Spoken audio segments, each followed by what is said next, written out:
ഉപതെരഞ്ഞെടുപ്പ് അടുത്തിരിക്കെ വളരെ ആവേശത്തോടെ മുന്നോട്ടു പോകുന്ന കോൺഗ്രസിന് ഒരു തിരിച്ചടി ലഭിച്ചിരിക്കുകയാണ്. സന്ദീപ് വാര്യർ ബി.ജെ.പി. വിട്ട് കോൺഗ്രസിൽ എത്തിയത് വലിയ രീതിയിൽ നേട്ടമാകുമെന്ന് കോൺഗ്രസ് കരുതുന്ന സാഹചര്യത്തിൽ തന്നെ കോൺഗ്രസ് വിട്ട് ഒരു നേതാവ് CPM-ലേക്ക് ചേർന്നിരിക്കുകയാണ്.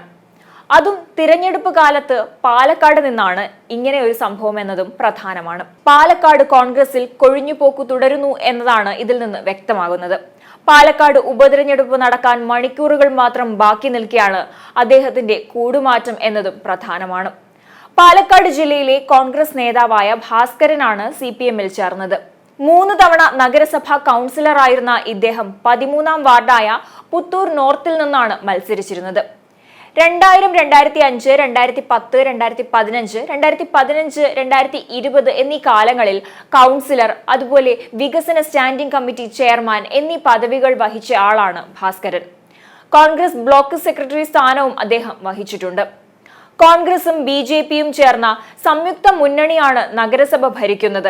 BJP-യുടെ നഗരസഭാ ഭരണത്തിനെതിരെ മിണ്ടാൻ അനുവദിക്കുന്നില്ല. താൻ BJP-യിൽ ചേർന്നെന്ന് സ്വന്തം പാർട്ടിക്കാർ തന്നെ പ്രചരിപ്പിച്ചു. തന്നോടിപ്പോഴും ഐത്തം കാണിക്കുന്നു എന്നീ കാരണങ്ങൾ കൊണ്ടാണ് താൻ പാർട്ടി വിടുന്നതെന്ന് ഭാസ്കരൻ വ്യക്തമാക്കി. അദ്ദേഹത്തിന്റെ വാക്കുകൾ ഇങ്ങനെയാണ്. ഈ 2010 to 2015 വരെയുള്ള കാലയളവിൽ ആദ്യത്തെ 2.5 വർഷം ഞാൻ വികസനകാര്യ സ്റ്റാൻഡിംഗ് കമ്മിറ്റി ചെയർമാനുമായിരുന്നു. അതിനുശേഷം ഇടയിൽ വന്ന 2005, 2015 വർഷങ്ങളിൽ ആ ടേമിൽ സംവരണ വാർഡായതുകൊണ്ട് നിൽക്കാൻ പറ്റിയിരുന്നില്ല. ഈ കഴിഞ്ഞ 2020 ജനറൽ വാർഡായപ്പോൾ എന്നെ നിർത്തിയിരുന്നില്ല. കാരണം 2015 മുതൽ ഞാൻ വേറൊരു പാർട്ടിയിൽ പോയി എന്നുള്ളൊരു പ്രചരണം വരികയും അതിൻ്റെ അടിസ്ഥാനത്തിൽ എൻ്റെ പ്രദേശത്തു നിന്നും ഒഴിവാക്കപ്പെടുകയും ചെയ്തുകൊണ്ട് ഞാൻ പിന്നെ ഒരു പാർട്ടിയിലും പ്രവർത്തിക്കാതെ ഏകദേശം 10 വർഷത്തോളം വെറുതെ വീട്ടിൽ തന്നെ ഇരിക്കുകയായിരുന്നു. ഇപ്പോൾ വീണ്ടും പ്രവർത്തനം കൊണ്ടുവരണം എന്നുള്ളൊരു ഉദ്ദേശത്തോടെ ഇരിക്കുമ്പോഴായിരുന്നു ഇങ്ങനെ എനിക്ക് CPM-മായി ചേർന്ന് പ്രവർത്തിക്കാനും അതോടെ മുന്നോട്ട് നീങ്ങാനുമാണ് ഇപ്പോൾ ഞാൻ എടുത്ത തീരുമാനത്തിൻ്റെ പ്രകാരം ഞാൻ ഇവിടെ എത്തുകയായിരുന്നു. 2000 വർഷം പാലക്കാട് നഗരസഭയിൽ 2000 തൊട്ടായിരുന്നു ഈ എല്ലാ കച്ചവടങ്ങളുടെയും